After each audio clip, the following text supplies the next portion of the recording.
pinayagang bumiyahe kanina ang ilang bus na nakita ng diferensya. Diyan po yan sa may Araneta Center Bus Terminal. Kabilang dyan ang ilang bus na bitak-bitak na ang gulong at may nakasisilaw pa na tinatawag na backlight.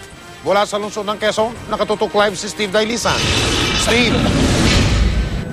Mike, andito tayo ngayon sa loob ng bus na biyaheng Rawi sa Samar. Ito, alas 7 na ngayong gabi ang biyahe nito at kita mo naman Mike, sa ngayon may mga bakante pang upuan, maluwag yung bus na ito. Ganito yung naging sitwasyon sa buong maghapon dito sa Araneta Center Bus Terminal. Medyo matumal yung naging dating ng mga pasahero.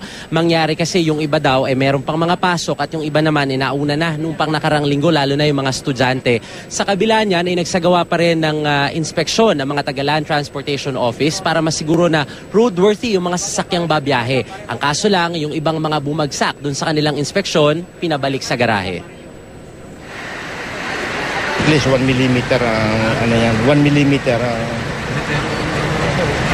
Nagkakaroon na ng mga chips. Unang bus pa lang nasampulan na agad ng LTO. Paano ba naman kasi? Bukod sa manipis, bitak-bitak na ang gulo. Nakita natin meron ng mga uka-uka. Mga chips kasi na ganyan. Ito, medyo na na-apply. Yung sinabi ko sa iyo kanina na tendency nun baka sumabog. Kasi ito, habang tumatakbo ka, medyo mabigat ang kargada mo, yan, ka-accumulate ng pressure, umiinit ang gulong. Ngayon, kapag mahina na, hindi na kaya ng gulong mo, hindi siya nasasabog yan. Di rin nakaligtas sa paningin ng LTO ang ilaw na ito na posible raw maka-aksidente sa mga kasunod na sasakyan. Nakatutok sa likod yan masisilaw ang mga nasa likuran niyan. Dapat dito, ang purpose kasi nito, hindi siguro backing yan, hindi siguro backlight. Hindi naman pumalag ang driver, hindi rin naman kasi sila paaalisin ng LTO sa ganitong kondisyon ng kanilang bus. Meron po kaming pampalit na bagong gulong na dalawa, naiiyan namin yan. So ang advice po rin sir, ibaba muna yung pasahero. Para makauwi tayo sa pamilya natin, dapat yung sigurado naman yung gagamitin lang sa sasakyan para sa kapakanan ng pasahero nila. Di ba? At nagbabayad naman kami ng tama. Ang iba pang bus na sinuri, kailangang ipasa ang checklist ng LTO na patunay na roadworthy o ligtas silang bumiyahe. At dapat ayos ang busina, signal lights at lalo na ang makina. Sinuri rin ang pisikal na kondisyon ng mga driver at kung lihitimo ang taglay niyang lisensya. Pati ruta ng bus, inalam din kung tama, lalo't ngayong panahon ng uwian ng mga pasahero, may mga out of line na nananamantala. Hindi rin daw ubra yung katwiran na sa garahe nila papalitan ng bus dahil dati may mga tumatakas. Kasi garahe nila dito lang. Once na lumabas yung bus dito, how can you be sure na hindi tatakbo yung bus na yan? Siyempre, paglabas dito, ang tendency niyan, pwede na lang diretso yan, tatakas na yan. Without correction sa mga defecto nila.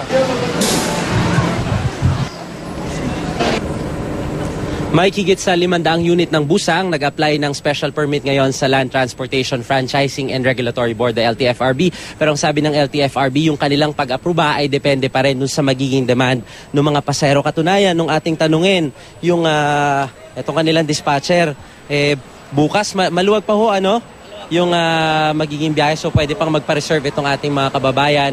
Sabi ng LTFRB, walang fare increase pero umiiral po yung discount naman para sa mga estudyante, sa mga senior citizen at doon naman sa mga persons with disability. Yan muna, latest mula pa rin dito sa Araneta Center Bus Terminal. Balik sa'yo, Mike. Kailan daw inaasahang dadaming pasahero? Sa kapakanan, itong impormasyon na ito, sa kapakanan nito ng mga balak sumakay ng bus dyan sa may Araneta Center Bus Terminal. Kailan daw inaasahang dadaksa ang mga pasahero dyan? Mike, inaasahan na... Sige, Steve. Mike, inaasahan nila na mula bukas hanggang October 31 yung pagdagsa ng mga pasahero. Pero yung mga pasahero na yon ay yung mga papunta ng Bicol, ng Masbate, yung mga mas malalapit. Kasi yung iba doon, hindi pa muna makapag-leave daw sa trabaho. Yun ang paliwanag nila sa atin. Pero yung iba naman na mas nauna, nitong nakaraang linggo, yun na kasi yung parang nasabay na rin yung bulto dahil nga sa barangay election kahapon, Mike. Sa makatwid, yung dami ng tao na yan ngayon sa Araneta Bus Terminal. Pangkaraniwan lang ang bilang na yan ng mga pasahero ngayon, Steve?